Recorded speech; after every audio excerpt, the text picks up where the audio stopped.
শুভ সকাল। শুভ সকালের অনেক অনেক ভালোবাসা ও শুভেচ্ছা রইল রেখার তরফ থেকে। ভালো থেকো, সুস্থ থেকো, আর রেখাকে ভালো ভালো কমেন্ট করো। তো তোমাদের চা খাওয়া হয়ে গেছে? আমি এই করে নিয়ে এলাম। আজকে একটু দেরি হয়ে গেছে, একটু বেশি না। তো এবার চা পা খেয়ে এবার রান্না করতে যাব।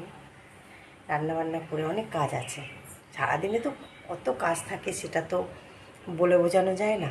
তো যাক, সব কথা ছেড়ে দাও। দিয়ে এবার যে যে চা খাওয়া হয়নি সে কিন্তু আমার বাড়ি চলে আসতে পারো। আমরা একসাথে বসে চা খাবো। আড্ডা ফাড্ডা মারার টাইম নেই সবাইকার, কারোই নেই, আমারও নেই, আপনাদেরও নেই। তো যাক গিয়ে, তো চলো এরপরে পরের ভিডিওতে দেখা হবে। টাটা।